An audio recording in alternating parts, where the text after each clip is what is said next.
I'll be sharing with you how to identify opportunities in the market and to also strategically plan your exit for the highest potential gains.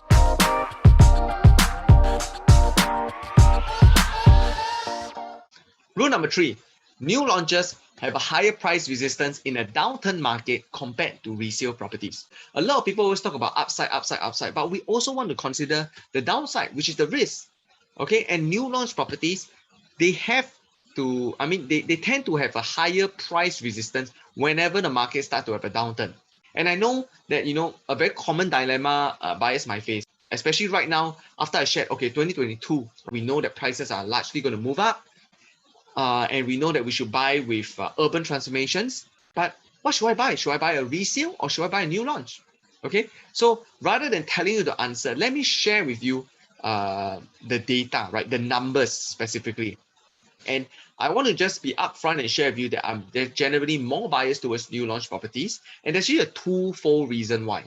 Firstly, is that we can actually see that new launch properties have outperformed resale properties. In fact, new launch properties have outperformed resale properties by 56% over a 10-year period, which means for every $1 million you put in a resale property, you are losing $560,000 potentially. So unless today you are ready, you're telling me you're ready to lose $560,000, you know what to do, okay? But secondly, what I also want to share about is actually the risk. So imagine if you have a choice between two developments, a new launch at $1,300 per square foot and a 10-year-old resale property at, let's say, $1,100 per square foot. If you just went for the cheaper option without understanding value and the principles we just talked about, let's see what happens. So let's assume both developments have the same potential upside of $300 per square feet. I can tell you this is actually very, very optimistic for old condo. Generally, older resale properties, even 5 years old, right? They will not appreciate at the same rate. Okay, but for example 6, let's just give them benefit of doubt. They both appreciate at the same rate. Okay, but for the resale property, right? Majority of the owners bought the property at $600 per square feet. Sorry, $600 per square feet, which means there's actually a risk of around $500 per square feet. Because why? You're paying $500 per square feet more than the initial owners. And this actually represents the risk you are taking, right? Because the initial owners for example, they can sell at $900 per square feet. They will still be making a $300 per square feet profit. But you, on the other hand, will be making a $200 per square feet loss. And during a market downturn, right, these initial owners, they can still sell at break-even price, $600 per square feet, but you will be suffering a 50% loss. On the flip side, we look at a new launch property.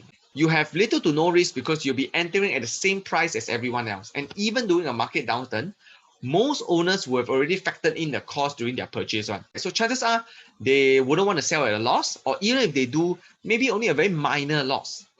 So more importantly, let's work out the numbers, right? We need to look at the risk to reward analysis.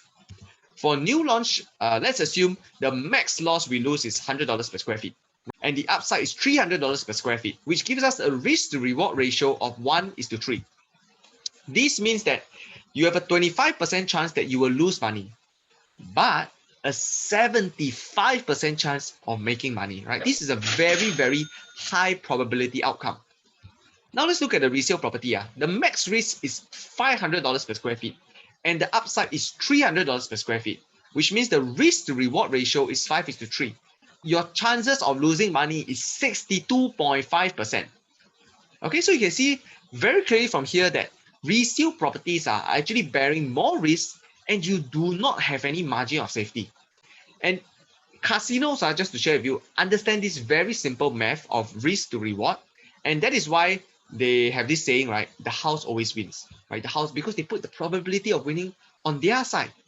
So same thing for new launch versus resale. Don't gamble away with a high risk resale property, right? Get something with a high probability outcome.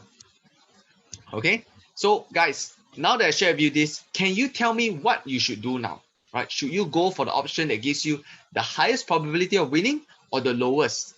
And similarly, should you go for the new Launch or should you go for the resale? Which gives you a higher probability? New launch or resale? Which should you choose? Write down your answers in the chat. So you can see how data, numbers, facts, it all gives us clarity and helps us to make better decisions as well. Rule number 4, purchase a property within a close proximity to a school zone or business zone. So why we want to do this is to ensure that there will always be a constant demand and high transaction volume, both for sale and rental. And I know it might be tempting to purchase a property in a very secluded location for some, right? Because that place is very private, or very exclusive. But I just want to add, your profits, right, will also be very private and exclusive. Right? In fact, you have a very hard time trying to find any upside for your property. Okay?